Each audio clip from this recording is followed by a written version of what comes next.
Hello there and welcome back to Laurence Plays Factorio Planetary Pioneers, where you join me for the first time out on Cubium, our latest planet. And Cubium has some features that are very familiar and also some very weird ones, so let's dive in and have a look at what we've got here. It feels at first glance a bit like a sort of a palette shift of Vulcanus, because you've got sulfuric acid available over here, we've got the same sort of slightly volcanic looking landscape with some of these chimney vents knocking around, and we've also got lava, except on this planet the lava is blue instead of orange and it's called ultra dense lava. But you know, it's just the sort of the nighttime palette swap version of Vulcanus. It also comes with a supply of coal and a supply of stone, and those seem to be pretty much the resources available. And somehow I managed to miss the coal for a little while, but it was eventually pointed out to me about 100 times by chat, so thank you very much for that. And so we got started by dispatching Sophia to start mining up some stone, and we sent Mike over to pull up some of the ultra-dense lava with these offshore pumps, and then Tristan combined those two over here to make these blue hexagon things, the ultra-dense substrate. Those were then passed along a belt here and into these machines that Mark dropped in, and that made energized microcubes. You need to chuck in quite a lot of the ultra-dense substrate in order to make these things, but once you've got all that together, they do appear pretty quickly. It's only 3 seconds per cube, but there's a nice steady stream of the ultra-dense substrate required, so we have a lot of machines making that and then feeding into a mere 2 machines down here. And then we've stuck in some overclock modules and a speed module and some efficiency modules and beacons next to the machines in order to get them to run a bit faster, because we're finding that even with the extra expansions we put onto this system a little bit later on, they were still being made rather slowly and we needed to have rather a lot of them. And so we've got the 2 machines here building them off all of these construction machines here, including me doubling the production by adding in more machines up here, and then Tristan coming along and then tripling it again by putting in even more drills, and then even more machines over here making the substrates and making the cubes. So we've now got a nice steady stream of the cubes sitting on the belt here. And because these things are a little bit weird, we've put in a system that's monitoring how many are on the belt and then loading more on when there's a bit of a shortage. Beyond that, then the microcubes can then flow into the rest of the factory. And this is where we learn that the cubes are in fact not an ingredient like you will have with most resources in Factorio. Instead, they're more of a catalyst. So in this case, for example, you're turning cube jelly into copper ore, but in order to do so, you need to put in an energized microcube and turn it into a dormant microcube. And this happens throughout a lot of different recipes that we've got available over here. So for example, there's a science pack recipe over here that takes in some iron gears and copper plates to produce red science packs, fine, but you get an extra bonus number of them out, but in exchange for that, you have to put in your energized microcubes and de-energize them. You also need some dream concentrate, but we'll come back to that. I'm going to be saying that quite a lot in this video, I suspect. And so, making most of the things on this planet requires the use of cube jelly. And we started off by having Tristan build up a system that was going to take in the energized microcubes and turn them into jelly, putting the microcubes to sleep in the process. And that gives us 2 jelly each time it runs, and so that's a good start. That was getting us some jelly. But then we were ending up with all these dormant microcubes, and this brings us back to something I didn't really mention about the cubes, and that's that after 30 minutes they will spoil into a dormant microcube anyway, so even if you don't use them, they'll still use themselves up after 30 minutes. However, the dormant microcubes will, after an hour, turn back into an energized microcube, so they will re-energize themselves. And so for a starting point, I asked Sophia to build this system down here, which is taking in dormant microcubes at the bottom and feeding them into these chests where they can then, like this, where they can then sit in the chests, and after an amount of time they will eventually re-energize themselves. So you can see this one up here has another almost 10 minutes to go. These ones down here have almost an hour to go. And if we look in the boxes at the top, then we can see there are some that are getting a bit closer. So this one, for example, is down to 7 minutes. And eventually they'll turn back into the energized microcubes. And at that point, we've got these inserters that will pass them across into the middle column of boxes, which means they'll then be passed up the chain like this, and then dropped out onto the belt, where they can then flow back out into the factory to be reused in order to do more cube-related things. And then these cubes can be brought from here once they've been re-energized and passed over to something that's using them. And let's use the ore production as an example of where these things sort of happen. So you can see that over here we're making iron ore, and that's done by taking in an energized microcube and some cube jelly, and then outputting some iron ore into a dormant microcube. So that's the catalyst effects I was talking about. And so we've got a belt here. Well, in theory, if this system was working, and it's running a bit slowly at the moment because, well, we've got enough iron and we've got enough copper, but in theory we'll take in the good microcubes, the energized microcubes here. They'll go into the machine along with some jelly that's coming up the belt over here from a nearby jelly production system. And then the copper can be output over here, as can the dormant microcubes. And if, for example, with this machine down here, we can see that this one has got some dormant microcubes on this side because they expired, these can then also be chucked out onto the disposal belt and be taken away as well. However, because these things go off, we need to have an additional inserter at the top here that will in theory get rid of any dormant microcubes that are on the belt. So once these few here have been used up by these machines, we'll then try and dump the dormant ones onto this belt here, which means they can then flow down and hopefully, yes, here we go, then they'll be tidied up out here. So we're only letting the copper through and anything else goes down onto this disposal belt down here. And as we run along here, then at some point we will eventually get rid of all the bits and pieces that we don't want. So for example here, we're keeping the dormant microcubes and getting rid of the dreams and whatever the waste matter was called, and so on as it goes down here until the cubes can then return back and to be recycled and re-energized. Now this system was working okay, but this takes rather a long time. The cubes can sit in these chests for up to an hour, and that's rather a long time. Fortunately, there's also this recipe, which uses a relatively small amount of jelly in order to take a dormant microcube and turn it back into an energized microcube. And more importantly, this also generates water for the factory. And so this is, in theory at least, is a faster way of reawakening them. Although given that it's a 27-second crafting time, it's not actually quite as good as you'd expect. Still, it does produce the water, which is very, very useful. And also it does re-energize some of the microcubes. And we've got a system running down here that's basically doing that. So we've got some jelly generation, and then we're passing the jelly down the middle here, or at least when it's not going off, and then we can load in some dormant microcubes in order to turn them into energized microcubes, and then in theory that will allow us to energize lots and lots of the cubes. However, we've got full water over here, so that's causing problems. Let's ditch that just for sort of demonstration purposes. And then you can see along here the system kicks in, and we've got dormant microcubes and jelly being fed into these machines, and then eventually we'll have an energized microcube and water being passed out on the other side. And that will, in theory at least, give us a steady stream of the re-energized microcubes coming out on the disposal belts, along with, granted, some junk that we don't actually want. And then that can be passed back round into the system again and recirculated. This system was also Saphir's, and I'd say he's followed my instructions quite well. The only problem was I didn't realise quite how slow these machines were going to be for re-energising the microcubes, and also how much it was going to jam up. I think we need a flare stack on this to get rid of some of the water. And so it's not working quite as well as I'd hoped, and that meant that most of the cube re-energising is happening in the passive system over here, and we're just feeding in quite a lot of new extra cubes as well. But you know, it's sort of working, but I am concerned that at some point it's going to jam up. While I'm talking about jelly, I should mention that there's actually 3 ways to make it. So the first way is Cube Jelly Basic. This is one I talked about earlier, where you take in an energized microcube and it just produces some jelly as it goes dormant again. The next one up takes in an energized microcube and some existing jelly that you've already got from somewhere and produces 7 additional cube jelly. So this one is a significant net positive over the other one. You get an extra 5, and so this system is nice and easy. You can run it around and you'll quickly gain lots and lots of jelly. And of course you get your dormant microcube back. So for each cube you put to sleep, you get 7 jelly instead of 2. So that's much, much better. And I asked Mike to build a system doing that over here, and that's powering our original water production facility. This system was originally intended to produce water rather than to produce live cubes, but I think it seems to have sort of broken and gone to sleep. Oh, it's gone to sleep because we don't have anything to ditch the dead microcubes here. So if I point that way, so we can at least empty this belt off like that. This? Okay, there's an inserter at the top, which is a little bit slow, but in theory, there we go. Now we're starting to get the active microcubes coming through again, and so this system can kick in. This one is now making 2 jelly to get it as a Kickstarter because it doesn't need any other inputs. Then this machine down here is capturing all the jelly coming out of the first machine, and then using that in order to allow it to make 17 at a time, which can then be recaptured, fed back into the machine, and also can feed the next machine and then the next machine and so on. And so these quickly all wake each other up. Eventually, once they all start running, it's a bit like the Covarex process.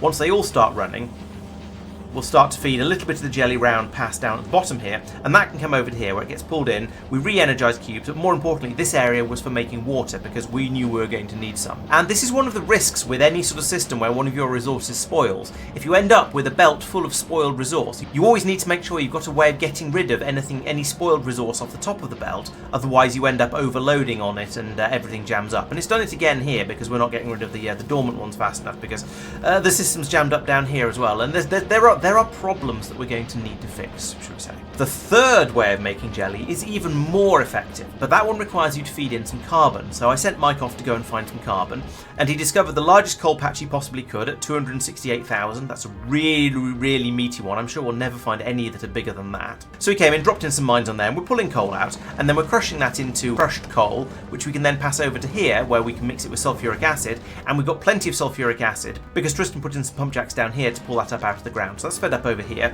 and then that's making a steady stream of carbon. Now, it's perhaps not enough at the moment, but I think that's because we're burning quite a lot of it for power. It's enough to keep the jelly production going. And that, as I say, takes in 15 carbon and an energized microcube and a little bit more jelly. It's 12 this time, but that produces 75 cube jelly, so that's a profit of 63 every time it runs, in exchange for your 15 carbon and putting your microcube to sleep. And so I asked Mike to go out and upgrade all of the systems to start using that, except for this one we don't care about anymore because it's been mostly deprecated. And so you can see down here we have one of those sort of machines. We've got an initial Kickstarter over here that I believe should be, yes, we've disabled this inserter down here because there is plenty of jelly on this belt, and then the jelly goes round and round and round. Some of it gets mixed with carbon and made into more jelly, and then when we need it we can spray it out down this way where it then gets pulled in for making the metals. And that's also what Sophia has been using down here in order to make the jelly for re-enlivening these cubes. And once again we've filled up with water once more, so this system is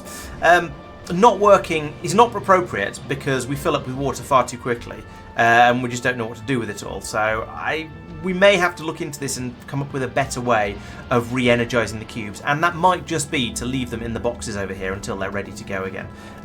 This may all be a bit superfluous and unnecessary, but you know, it seemed like a good idea at the time. Cube jelly is funny stuff. It lasts for about 3 minutes before it spoils down into destabilized cube matter, and destabilized cube matter lasts for 5 minutes before it spoils down into dreams. I do note in passing you can burn the jelly for 100 kilojoules per shot, which isn't actually too bad. We might have to start doing that. However, when you burn destabilized cube matter, you get 1 joule, and when you burn clouds of dreams, you get 1 joule. So those are basically, you can dispose of those just by chucking them in a boiler, and they will vanish instantly, and you'll get basically no heat out of it. So you can use that as much as you like, just for getting rid of them. However, those dreams then have a few purposes, and the first of them is that we can convert them into liquid dreams by, I guess, dissolving the clouds in water, like they're some kind of candy floss. And that's what's happening along here. We're bringing in the destabilized cube matter and putting it into this box while it spoils further, and then once it's spoiled down into dreams, we can then dump it out onto this belt where it will be brought up here and into these chemical plants, which will, as I say, dissolve it in water, turn it into liquid dream, and we're storing this in a tank at the moment because we're going to need it later. The other thing you can do is you can turn dreams into ice, and so we do that by bringing the dreams up here along this belt. They're then being converted by these chemical plants into ice. That's a weird recipe. I don't really entirely understand it, but you can turn dreams into ice by de-energizing a microcube around them. And this planet is just full of weirdness and magic, and it's taken quite a lot to try and get my head around it, but we've sort of got there. Although I do notice again we've got problems on this belt here, which we'll have to worry about another time. I think we've been accidentally feeding some dreams out onto this belt here at some point, so that's a little bit unfortunate. But we need to tidy this up, which I can do by putting in a long-handled inserter here that's set to pass over anything except energized microcubes and dump them onto, well, a disposal belt over here, basically. And that can be tidied up later. So you can see it's doing it rather slowly, but eventually this will pull through all the things that are needed, and then these other microcubes can be grabbed, and we can produce some ice, and that'll come out down this way. So there's a lot of these chains of, oh dear, I forgot to get rid of spoilage going on around here. And it's a bit of a pain, but it's sort of basically working. We're then also turning that ice into water just in case we ever need any more, but as you've seen, the ice is not necessary in order for making water, but we do need it for other things, so it's good that we're making it. And then as usual down here, we've got various splitters taking things off in different directions, so we can send the dormant cubes off to be recycled, we can send the ice off down here to be iced up wherever, and so on and so on. This area was all put together by Mark, so apparently he's in charge of dealing with dreams. The next thing with the dreams is they're brought over here, and then these machines that I've put in over here are turning those into concentrated dreams. So that's, again, it is a thicker type of the same sort of goop. It's gone from a sort of pinky purple to a deep purple. I don't really know what else to say about it than that. It is another resource that we are apparently going to need. So over here, Tristan's been making the building for this planet, and that's the cubic smasher. this guy. And these, well, they can be made in a cubic smasher, but if you want to bootstrap the whole system, you can actually make one in an assembly machine instead if you prefer. The recipe is exactly the same, but for some reason there's two versions of it in the Factoriopedia. So you can see that's the one for making it in an assembly machine, that's the one for making it in a cubic smasher. They're exactly the same. You bring in copper and steel, which we've got in abundance over here. You bring in red circuits, which you can't get until you've got some cubic smashers anyway, so you need to bring those in from another planet. Similarly, fast inserters, we could probably make these actually, because they only require iron and copper, including in the form of green circuits, so we could make those on site. And electric furnaces, no, they require red circuits as well, but we didn't make any of this stuff on site. We've been bringing massive quantities of stuff in on Mark's ship, the Lime, because this ship is designed to bring massive quantities of seeding resources over to a new planet, so you can then unload everything you might possibly need on that new planet down onto the planet and get things built. So we've got massive quantities of belts and inserters and pipes and machines and everything a budding planet could possibly want, including the parts to start making cubic smashers. So we've been building those up, and these machines don't give you any particular bonuses really. They're only slightly faster than a fast assembly machine. They do have 5 module slots though, which is quite good, but otherwise they are just a specialist type of assembly machine, and that allows you to do a few of the Cubium recipes that we'll look at in a little while. Running along the bus, the next thing we've got to look at here is Tristan's cube inversion system. And inverted microcubes, the yellow guys, are made by taking in 100 inverted shards. Okay, those are made by taking in energized microcubes and smashing them in a cubic smasher into, well, you get back some of your cube in energized shards, and you get a handful of inverted ones as well. And the normal energized shards are then put back together into an energized microcube, which goes back into the system again. And then any inverted cube shards can be passed into a machine to make an inverted cube out of them once you've got up to 100. So a shard is 1% of a cube. And that is giving us a very slow dribble of inverted microcubes, yellow cubes, coming out over here. And as I say, a very slow dribble. Oh, and here we go. Actually, this machine has kicked in, so we're making one of the yellow cubes now. So there you go. There's some evidence that it works. And out it comes, and it can flow off to be used further downstream. But it takes quite a lot of effort in order to make these inverted cubes, because when these machines run, there is a 30% chance that they'll produce around a fifth of an inverted cube. So you need to run about 15 times, and it's a 45-second craft, in order to make one cube. So that's not running very quickly. However, this is one of the only things that actually destroys the microcubes. Everything else, pretty much, is just uses them as a catalyst. And then the inverted microcubes, once they're made, those also basically get used as catalysts as well. So it's very slow to get the system up and running, but once we've got a decent number of these yellow cubes, hopefully the system will just keep rotating round and round and things will be basically okay.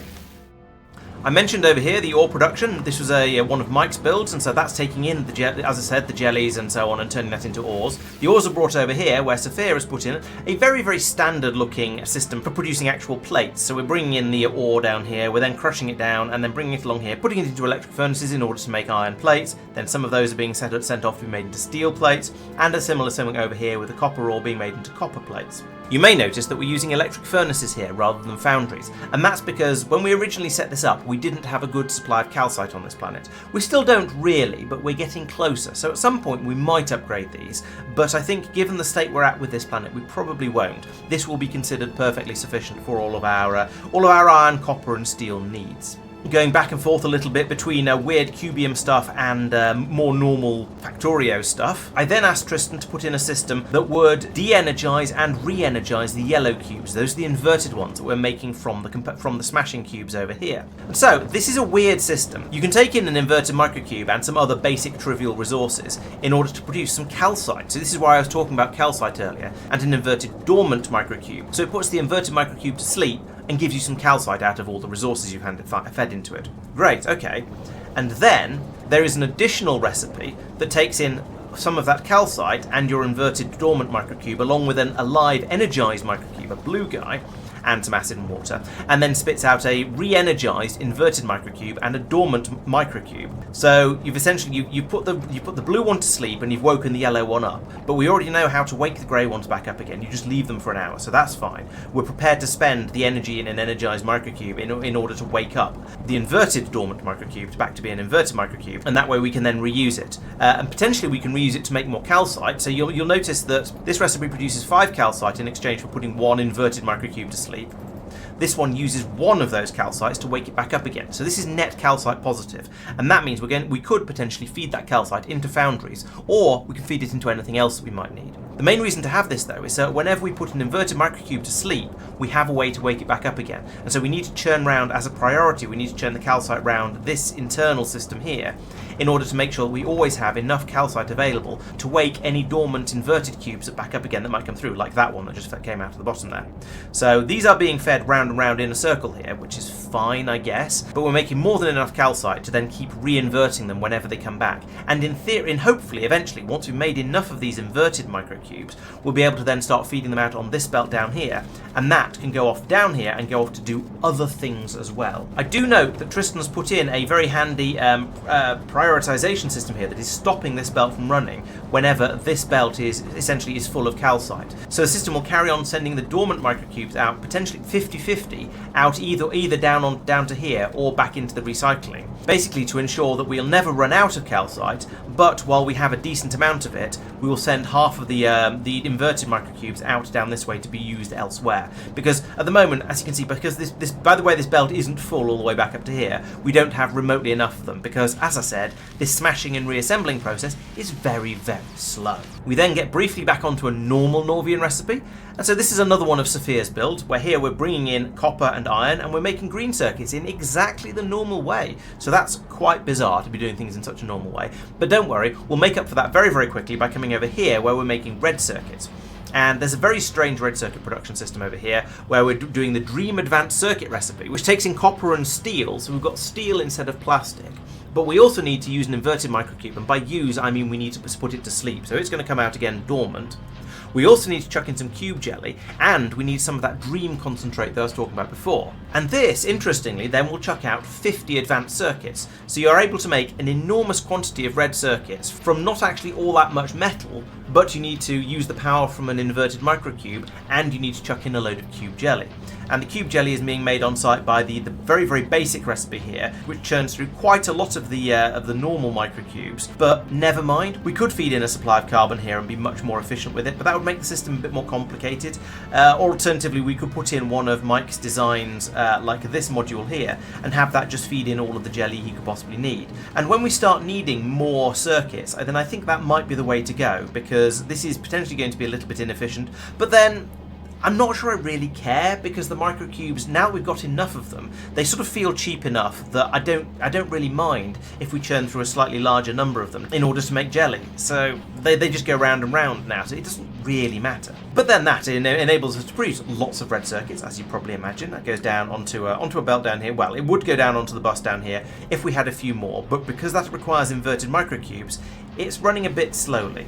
But there you go, this one's just finished, and it's chucking out all the red circuits there, and they're just disappearing very, very quickly because the factory is hungry. And that's because just over here, we're making blue circuits in the Dream Processing Unit recipe.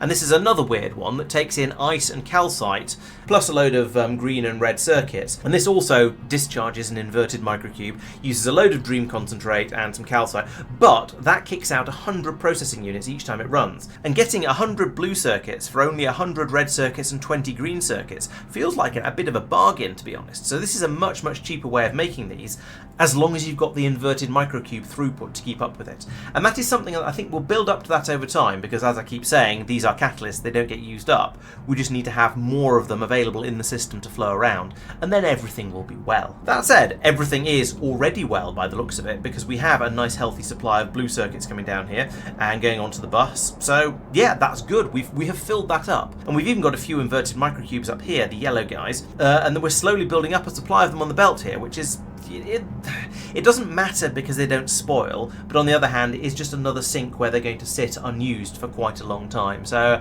I feel both ways about that. It just means we need to start producing these things a lot more quickly, and then suddenly we'll have enough and we won't need to produce them at all. So that's kind of what happened over here with the blue microcubes. We've got machines making them and making them and making them really, really quickly, and then we're just holding them on this belt here because we've got enough of them.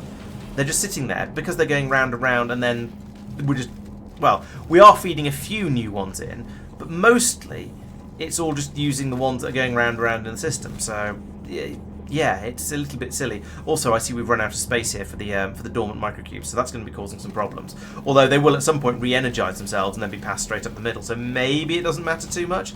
It will start to matter when it clogs the belts up, and part of the problem is that there seems to be some dreams on the belt down here for... I don't even know why, but there are, so we'll need to get rid of those. There's a lot of tidying needed up on this factory. Finally, of the things we're going to talk about today, as we head on down the bus, we then have a power station area over here, where, because Tristan set up an enormous amount of solar panels over here, and he's been gradually expanding them as the factory has needed it, and a load of accumulators over here for the same sort of reasons. But also, because we had all that water, and then Mike was starting to chuck carbon onto the belt, so we've got a load of that available as well, we thought, well, why don't we just top up a little bit with steam power and make sure we've always got enough? And this conveniently gives us somewhere where we can burn off the dreams. And due to fail, I've got a load of cubes down here as well, but we'll ignore those for the time being. And so yeah, this is probably going to be a better way to generate power. In fact, we should probably just ship coal down here rather than turning it into carbon, and use carbon just for making jelly and coal for making power. But it's also, as I say, a good sink for the dreams. I have also put in an additional boiler down here, which is pulling in the dreams off the disposal belt, because at one point we had so many of them, it was jamming the entire factory up and it was causing problems. So I put in an additional system to just be able to sink those straight into before it even gets mixed with the carbon over here. There is a little bit more stuff on this planet, but this is currently unfinished, so I'm going to be talking about this in the next video, I suspect. In the meantime, we've had a few thoughts about this planet, and the first thought is, this place is ridiculous, but I don't actually mean that in a bad way. It's done something very, very weird and different, and I quite like that. It's been a bit of a mission to get my head around the way all of the different recipes work, but I think part of that might just be down to the naming or the tree. I'm not really sure. It's been a bit awkward to get my head around how the planet works. I feel like I'm sort of kind of maybe getting there. Mike has noted how this is yet another twist on the spoilage mechanic. So in the past we've had things where you can't use them after they've spoiled, and in fact the jelly is a good example of that. If you actually want it to be jelly, then once it's spoiled it turns into this stuff and you can't use it. We've had examples of things that you can't use until they do spoil, like the hot metals and the cermet. And now we've got an example of something that spoils back and forth, so it's cyclical. This is the microcubes, of course, which eventually spoil into the dormant cubes, but then the dormant cubes eventually spoil into the active cubes. So they will go back and forth and back and forth. And that, again, is very interesting. Once again, because it's different. And we like things that are interesting and different around here. Saphir agrees with it being surprisingly interesting, and that he was just getting head spinningness. He said he can't imagine what it felt like for me, but for him it did feel like it was starting to come together towards the end of the stream, because we basically managed to get our heads around the process of producing the cubes. That was quite straightforward, but then the process of producing the jellies and sort of going back and forth between all the different cube types. And yeah, it is kind of basically mostly working-ish kind of. The problem is we just need to balance the quantities of cubes we've got, because at the moment we've got too many in the re-energizing system over here, and therefore everything seems, and this I think is causing things to back up along here, so there's going to need to be a lot of work in getting that working. We also still have dreams pouring onto this belt. I don't know where they're coming from. We need to sort that one out and find out what is errantly dropping dreams onto here, and probably also put in a filter to stop that happening again. They seem to be, they're coming in from here, but no, then they should be filtered out here. So they must be coming in down this belt or this belt, but they can't be coming in down this belt because there's a filter on that one, and they're on this belt here, and they're here as well. So they must be coming down here, and yes, there's some dreams on there as well. So they must be getting into this belt from somewhere, and it's difficult to find, but it's probably going to be this jelly system here. Maybe there's something up here that's chucking... maybe this is chucking the wrong sort of jelly onto here, or expired jelly onto here, and then that's not getting filtered out properly. Yes, that seems to be it. So we need to fix that. We need to make sure that any of the blue matter or the dreams that make their way down onto this belt are disposed of properly from this area, rather than being allowed to pass down here and get into this system. Okay, well, at least we've found that now. So yes, as I was saying, Saphira said yes, things were coming together quite nicely by the end of the stream. We were able to produce actual resources off the end of all of this. So we've got the 3 circuit types into various levels. Oh look, the red circuit seems to have caught up a little bit now. So that's actually going well. We've got the circuits, we've got the metals, we've got water, and we've got other weird things as well, like liquid dreams and dream concentrates that are needed as sort of local resources that we need to mess around with. But overall, it's basically kind of working. There are, as he says, a number of excesses that are going to need to be dealt with to make sure that the factory carries on flowing nicely, but we've got a good starting point. So I think this is going to be a good place to stop before my brain turns to cheese and drips out of my ears. You'll have noticed that I've not talked about any actual sort of end products from this planet yet. We've been making all kinds of intermediates like dreams and cubes and jelly and who knows what else, but there's nothing actually coming out at the end that would mean this planet has been useful. And that is something we're going to look at next time, because there is something very valuable that we can get from this planet. We just haven't really properly unlocked it yet, so I'm not ready to talk about it. That will, as I say, probably be part of the next video, as long as we manage to do that on the stream before then. So please make sure you subscribe to the channel so you don't miss it. There are videos coming out every Thursday and Friday. There's a variety of, some are Factorio, some are Foundry, there's some woodworking ones in there, maybe some car ones. There'll be stuff coming out every Thursday and Friday. We'll be back playing some more Planetary Pioneers on Monday, so carrying on with maybe this planet, maybe we'll have got off somewhere else by the time you come along and see it. Well, that starts at 7:30 PM UK time every Monday. And if you fancy giving Planetary Pioneers a try yourself, then just grab the Planetary Pioneers mod from the Factorio mod portal, install it, and go nuts. If you want to play in the same universe as us, use the seed 11111, and let us know how you get on in the Discord server. I'm also playing Foundry as well. Those streams are happening every Wednesday at 8 PM UK time, so that'll be another good one to come along and see. And there's sometimes extra little bits and pieces chucked in here and there, so make sure you subscribe to the YouTube channel and following along on Twitch so you don't miss out on anything. Thank you very much for watching, I hope you've enjoyed the video, and I'll see you next time. Bye bye.